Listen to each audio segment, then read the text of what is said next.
From the time I was 7 years old, I knew I wanted to be a doctor. It was my calling to heal and save lives.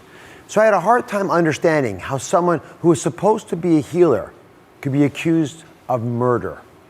This is 2-year-old Benjamin. His parents, a doctor and a nurse, were charged with killing him. Today, in an exclusive interview, Benjamin's parents are speaking out. Did they have anything to do with the death of their son? Crime correspondent Melissa Moore is here with the story. So Melissa, it gets everybody interested. A doctor and a nurse accused of murdering their defenseless 2-year-old child. What was the community's reaction? Well, this became a high-profile case right from the beginning. The community was divided in taking sides. Some wondered, were they being treated differently because the son was adopted from Taiwan?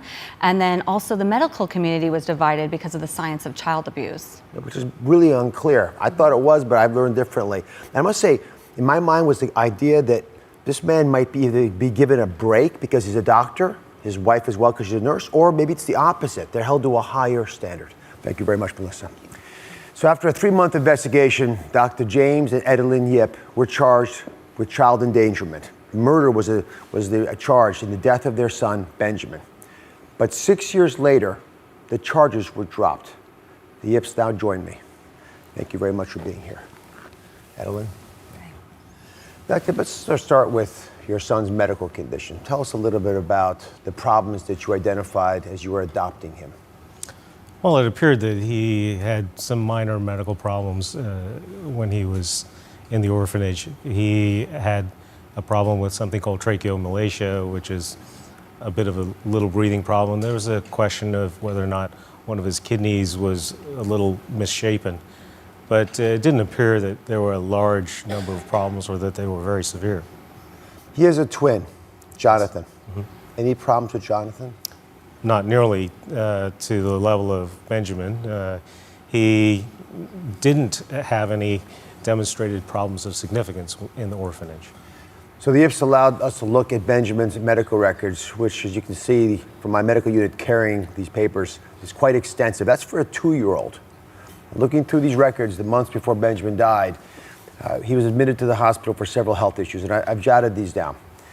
There was malnourishment, there was vomiting, dehydration, kidney failure, vitamin deficiencies, staph infection, several healing fractures in the hands and feet. I mean, this is a remarkable list of problems.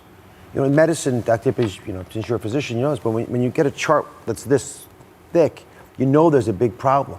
And that's for a 2-year-old. How do you explain all of this? Well, I don't think there is a good explanation, and we never got a good explanation from any of the physicians that we saw. I was investigating non-anatomical, non-physiological potential causes on my own, but we continue to be in this process of trying to find an answer. So let's go back to the day that your son, Edelyn, if you can help me with this, to say the day your son was found unconscious. What happened? I stayed home that day because he wasn't feeling well. He had a feeding tube, and the feeding tube alarm went off. So I went into his room, and I found him unresponsive. Unresponsive. You're a well, nurse. Yeah. You know what that means. He's not moving, not reacting. He wasn't breathing right. So what did you do? I freaked out. I called 911, and I forgot how to do CPR. I forgot the rate of chest compressions to breaths. I turned him on his side, and he had some food that came out of his mouth, and I freaked out. There are people watching who are going to say you're a trained nurse. How can you forget CPR when you need it most?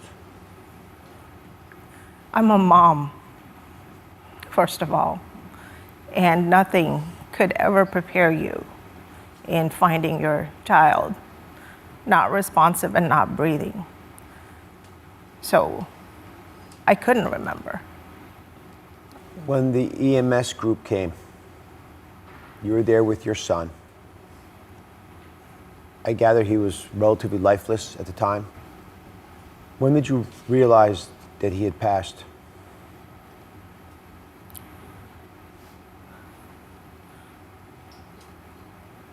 I didn't know what was happening when they told us that it was a very terrible thing and it was a grave situation. I was in shock. I could not believe that they were thinking that he was dying, because we did everything we can for him. I think the thing is that he was on life support for several days before he actually passed. Can I show everybody what the medical records have revealed? Sure. So, because you allow us to look through the records, we don't have the actual images, but we have a pretty good idea of what the doctors were dealing with. And I want everyone to understand what issues were raised, because then you'll begin to appreciate why there were accusations made. And we all have to look at this and try to decide in our own minds what we think happened. So, in the chart it says that Benjamin had a subdural hematoma. That means that he had somehow injured part of his head, and there was bleeding under the surface of the skull. You notice it's supposed to be completely symmetrical, and this is not symmetrical. And that caused a shift. You notice these white lines are not in the middle. The white lines are pushed over, and this black circle is supposed to be some space in your brain. It's completely missing here, right? So this means there was some head trauma that pushed the brain over and may have caused a lot of these injuries. There were also bilateral retinal hemorrhages. So in the back of the eye, there was bleeding, and this is, together with this other findings, considered a classic for a shaken baby syndrome. Shaken baby syndrome is now known as abusive head trauma. Dr. Yip, when you heard these findings, when they were shared with you, what were your first thoughts? Well, I went to medical school as well, and this is the classic triad of shaken baby syndrome. So I knew that we would be accused. Adeline, when did you realize that doctors were thinking that you might be responsible for your child's injuries and subsequent death? When he was flown to Sacramento at a hospital there, and the doctor told us about what they were thinking about, I was horrified. How could they, after all the things that we've done, and after his long history of being ill, think that we would hurt our son? Just to clear the air, I'm going to ask the question. Did you or your husband ever abuse your son, Benjamin? No. And it's hurtful to hear those accusations. I've heard those accusations, but I know I did not do anything to hurt my son. Were you angry about the accusations? Well, yes. I mean, I think I know why they happened, but now I'm more upset knowing about the science. Up next, what caused Benjamin's injuries and why was his brain swelling? The answers when we come back. Benjamin Yip was just 2 years old when his mother, a nurse, found him unresponsive in his room. In a panic, she says she forgot how to do CPR. For reasons still unclear, Benjamin did not survive. We are back with Benjamin's parents, Dr. James Yip and his wife, Adeline. Dr. Yip, as you would take your son, Benjamin, who you had adopted how old was he? He was 15 months when he came. I'm sorry? 18. 18 months, sorry, Yeah. when he came home. So your adopted son comes into your home, you're taking him to doctors because things aren't right. What diagnoses that sort of unify the problem are you hearing? You must be doing research on your own as well. Yes, absolutely. There was no diagnosis. We had a number of people look at him, from his primary care doctor to specialists at other institutions, and they were focused on specific parts of his diagnosis, but not really a unifying diagnosis. What do you think was wrong with him? Well, I'm unsure myself why he was so ill to start with. So after the paramedics rushed Benjamin to the ER and examined him, doctors believed his condition was consistent with something called shaken baby syndrome, which many of you have heard of. It's called by physicians abusive head trauma. After a 3-month investigation, Dr. Yip and his wife, nurse Adeline, were arrested and charged with murder, child abuse. Dr. Yip is a doctor. What's it like to be arrested and charged with the abuse of your child and the death of your child?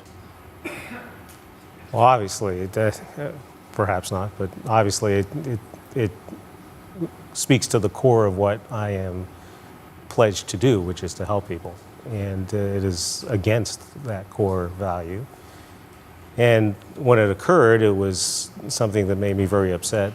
I was arrested at my place of work in front of all of my patients. Why wouldn't you just go turn yourself in? We actually agreed to cooperate with the sheriff's office if they chose to do that, but they chose to show up unexpectedly and do so, and arrest me there. To make a statement, in your opinion? I don't know. Obviously they never actually made specific accusations about who did what. It's my belief that I was arrested in an attempt to use the arrest as leverage to either turn against my wife or somehow, because of loss of income, be willing to make a deal. Adeline, the theory is that you were the last person with your son. You delivered a fatal blow to his head. It led to that bleeding and the swelling and the other challenges and problems that we talked about when I was showing those images. How do you respond as a mother to that accusation? I didn't do it. I took care of my son every day, and I did not hit him. So after the arrest, authorities took away your 2 other children.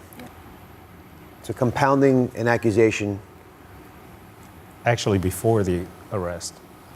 Yeah. They took the children away from you beforehand. Yes. They took I'm sorry, go ahead. They took the children away the day after Benjamin went to the hospital.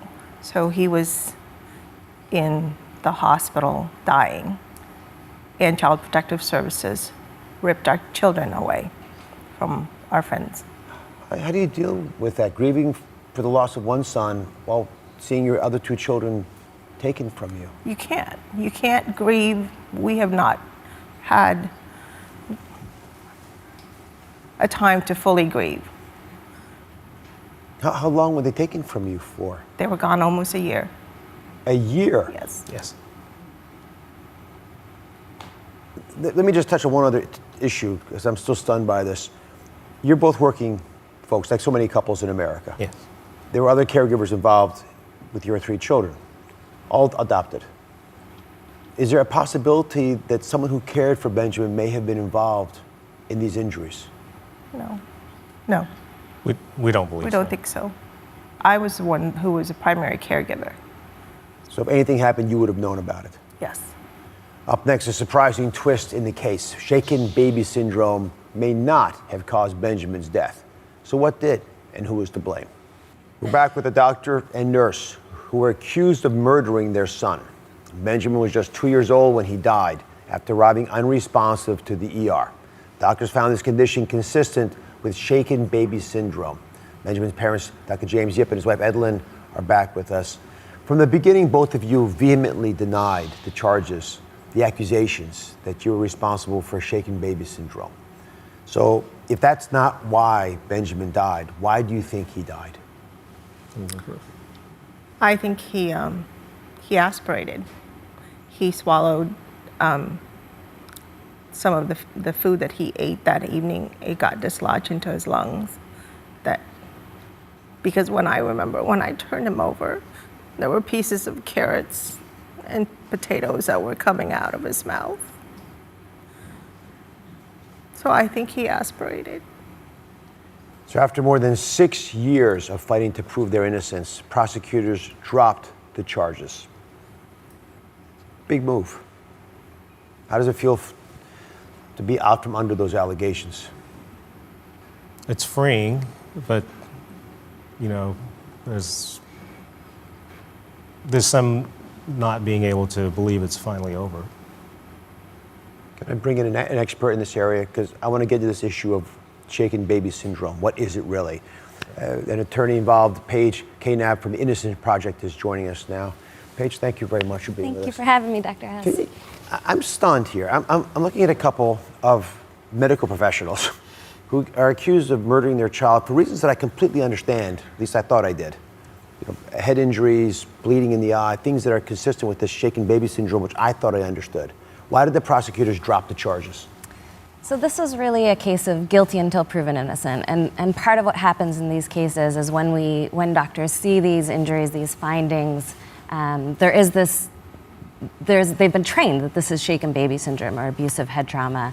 And so they tell the prosecutors that, and they of course believe the experts. So we really had to prove that the Yips were innocent, that Benjamin had this lifelong serious illness, that he was unable to shake these infections, and that ultimately led to the stroke, which is one of the things we had to show them, was that strokes can cause subdural hematomas, which I know is one of your questions. So this all started with a British neurosurgeon who was looking at a baby, had a subdural hematoma, and he was wondering, how does this baby have this internal trauma and no external signs of trauma, no bruises, no skull fracture, no swelling? And he came up with shaking, this idea that maybe you shake a baby and that's how you get this internal injury with no external injury. And so he wrote a paper to warn people about the dangers of It's like taking an egg and shaking it really hard, right? You'll scramble the egg on the inside, but the shell will still be intact. That's the basic concept. Exactly. Right? And that turned into this rash of diagnoses. There are thousands of potentially innocent people in prison or who've had their families ripped apart because of this diagnosis. And it got so bad that British neurosurgeon who first came up with it came out in 2012 and said, this is just a hypothesis, and it's still an unproven hypothesis. Edeline, you're the face of this now. How are you recovering? Not knowing what the new normal is quite yet. It's been very difficult because now a lot of people know about it and our children have questions. And we've come to realize that we're not alone in this battle. We were very fortunate to have our community stand behind us and our faith. We were told that if we wanted our kids back, we had to get a divorce. And we said, no, we did not do anything. We want our children back. We stood firm on our belief and knowing that we're innocent. And we fought to get to where we are today. I would have thought you just put this behind you. But you've agreed to come on the show and tell your story. Yes. Why? Well, I think we want to encourage people who may be accused to actually be honest with themselves, and don't let somebody convince you that you've done something wrong. This is not medical certainty, no matter what they're told. And it seems that our attitude now is to believe an accusation immediately as it is made. And I hope that the public will return to the true belief in innocence until proven guilty. I wish you the best with your two children. Thank you. Paige, thank you very much. Thank you for watching. Don't forget to subscribe and turn on notifications so you never miss out on new videos to live the good life.